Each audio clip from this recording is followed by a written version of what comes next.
Bonjour à toutes et à tous, nous reprenons nos vidéos sur la paracha avec un aspect pour les Noachites. Alors, nous arrivons dans un moment, une période dans le calendrier juif qui ne concerne pas que les juifs. Et vous le savez, ça s'appelle Rosh Hashanah. Rosh Hashanah, c'est le premier et le 2 Tishri. Le premier Tishri correspondant à la création de l'homme. On ne fait pas la création du monde. Parce que la création du monde, c'était 6 jours auparavant, le 25 Elul. Hachem a créé le monde le 25 Elul.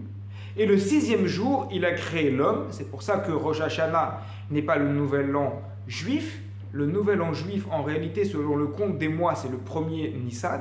Mais Rosh Hashanah, le premier Nishri, c'est le nouvel an de l'humanité entière. Ça concerne toute l'humanité. Mais alors pourquoi ne pas avoir fêté tout simplement la création du monde? Pourquoi fêter la création de l'homme plutôt que la création du monde? Et on peut répondre par une idée que l'on trouve dans le Talmud et dans la Halacha, que le véritable salaire d'une mitzvah, d'un commandement positif qui est accompli, on le reçoit à partir du moment où on termine la mitzvah. Celui qui commence doit terminer.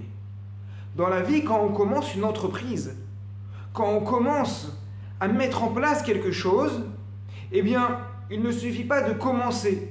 Il ne suffit pas de lancer des petits cailloux qui seront après cimentés par d'autres pour construire un bâtiment. Non. Si on commence à faire quelque chose, si on commence à aider quelqu'un, si on commence à, même pour soi-même, si on commence à aller au sport, si on commence à faire de la musique, on ne doit pas commencer et s'arrêter. Commencer et s'arrêter. Quand on commence, on doit terminer. Et à partir de quel moment on peut voir la valeur de ce qui a été accompli lorsque tout est terminé?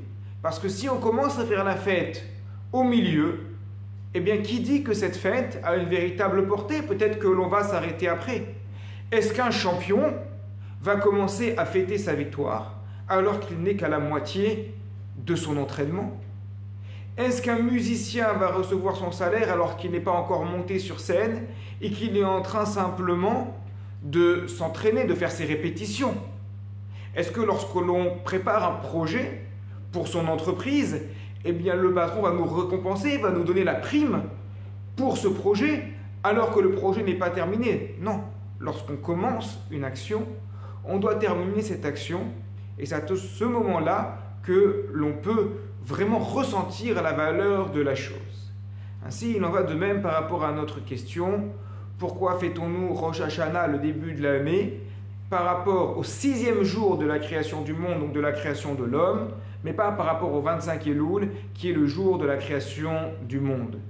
C'est que la création de l'homme et de l'humanité dans son ensemble constitue l'aboutissement du plan d'Akadosh Baruch Hu. Hachem a créé la terre, il a créé le soleil, il a créé tout ce qui s'ensuit, les animaux, l'herbe, la végétation, tout cela pour servir l'homme. Tout cela pour servir l'humain. Mais l'objectif de la création, ça va être l'humanité. Donc, Akadosh Baruch Hu va donner une véritable valeur à sa création par la création de l'homme. C'est l'homme qui donne la valeur à la création de la terre. Évidemment, nous devons faire attention à la terre. Nous devons faire attention aux animaux. Nous devons faire attention à tout ce qui nous entoure, pas parce qu'il y a une valeur divine dans ces choses-là. Chas v'shalom, ce serait de l'idolâtrie. Mais tout simplement parce que toute cette création qui a été mise en place est là pour nous servir. Mais nous, pourquoi nous avons besoin de cela? Pour servir Hachem. Tout est nécessaire pour servir Hachem.